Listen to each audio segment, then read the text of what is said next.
Hello, folks. David here, reflecting on the latest shambles in the ongoing saga that is this season from Rangers.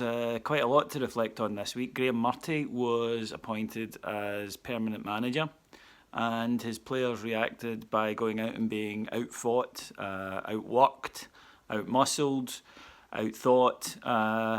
So welcome, Graham. Your players really went out to bat for you there today. Kilmarnock by far the better side. By far the better side, and they deserved to win that match. And to be honest, I think the only surprise was that the manner of defeat was quite so narrow, because Rangers in the first half, I thought Malumbu ran the show and we could not lay a glove on him. I thought that the guy was superb and he strolled it. And again, questions have to be asked about Mark Allen as to why Kilmarnock can land a player of that ability and we can't when we badly need one. But Holt and young McCrory couldn't get near him, just bounced off him on the rare occasions that they did. And almost in a sort of repeat of the Hibs match, we then created an excellent chance, put it away, and went in at the break at half time 1-0 up. Now, we had sort of limited Kilmarnock. I don't think they made any excellent chances in the first half, but the second half, similar to last week, was when it completely fell apart right after the half time. And for that, you do have to question quite how much the players are listening to the manager or what he's telling them. So it's harsh on Graham Murty, but we do have to start judging Graham Murty now by the standards of a Rangers manager. And he's a really nice guy and we all want him to succeed, but when you're in the job, you know, the buck stops here and all that. Pedro was a lovely guy and we all wanted him to succeed, but we have to put that aside and analyse performance. The start of the second half, Rangers were dismal and got battered by Killie, absolutely battered. And I was at the game today, and in the away end, there was a feeling of this is coming, because we are trying to hold out. Appeared to be the tactic, that we would try and hold out for 90 minutes and see if we could get the result. And we couldn't. We don't have a defence that's capable of doing that. And Kilmarnock appeared to have blown themselves out slightly. And then, you know, this is the issue with playing Danny Wilson regularly, is that he's dozy and he switches off. And our centre-backs both switched off at the goal. Possibly more excusable for young Bates, but given his age. But Wilson now is 26. He had the captain's armband today. He's supposed to be a senior player. But that's what you get from him. He'll do that in a match. And how do you miss Chris Boyd, the big fat guy? You know, see the one who's casting a shadow, him, mark him. You'd think it wasn't that difficult, but apparently it was. And we never really looked like getting back into it. You saw a kind of chance for Bates towards the end that he should have put away, but I think we all know that Bates, well, I think he's actually all right as a defender.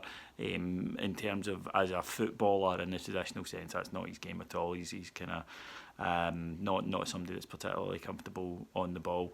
But the problem is for Rangers now is that we can't pretend that these performances are under par, because for this side they are par. And with the exception of the Aberdeen game, we haven't played well in a long, long time. The Aberdeen Ibrox game. The argument of, well, when you're playing badly and winning is a sign of a good team, that only really works in the context of if you're usually playing well and winning. On the odd occasion when you have a bad game, then you still win, then that's a sign of a good side.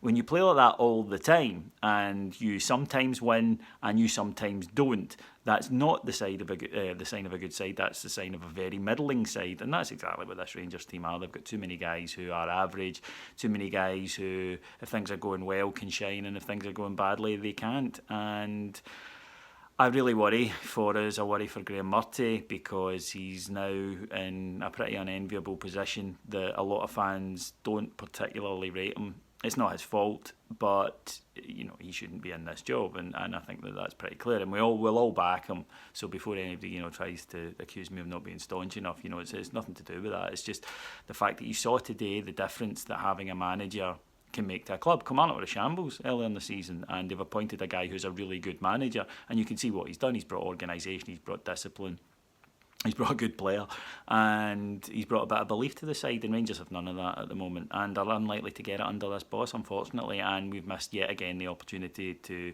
try and inject that into the side. So it's difficult to see where we go from here. We've got two very, very difficult games coming up. You wouldn't rate us as favourite in either based on our performances, because you just don't know what Rangers team are gonna turn up, and there's been nothing really at all, with the exception of the Aberdeen Ibrox game, to suggest that we're going to go to Parkhead and get a result. Certainly, I don't think we'll be giving them many sleepless nights at this point. So all we can do as fans is continue to support the team. The away support today were magnificent, again, as usual, and just being shortchanged something radically. And the guys who go every week, they deserve better, to dust off an old phrase.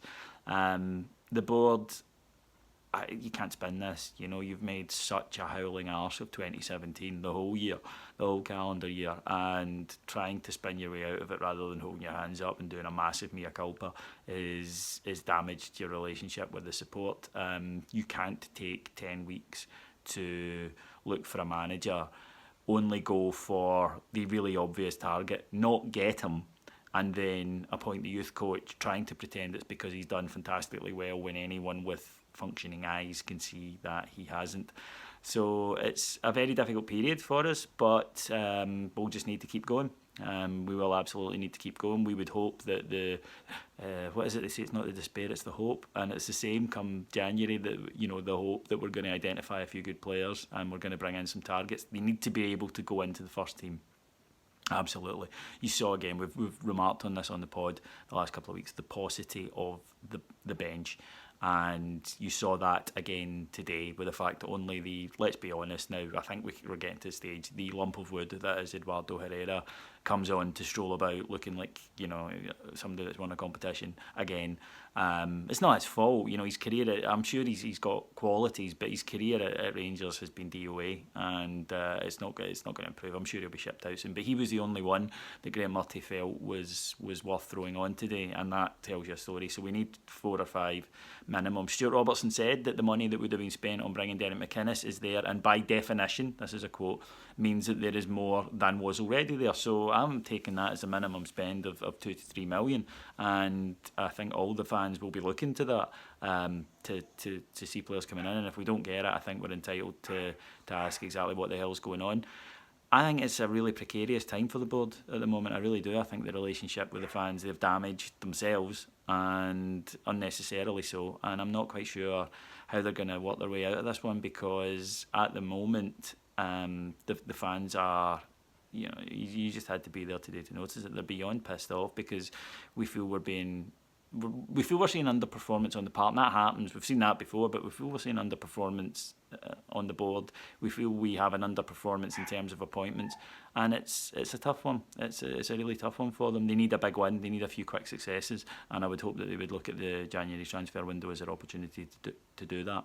So thank you very much for listening. If you do enjoy these post-match chats, then you'll always we have already a post-match podcast up with me and young Bear Stuart McCall. That we did when we came back from the Kilmarnock match today. One of the good things about losing to Kilmarnock, I suppose, is that for me, I'm home in 20 minutes. That's really the silverest of silver linings I can find today, is that I get home quickly from it. But yeah, exactly.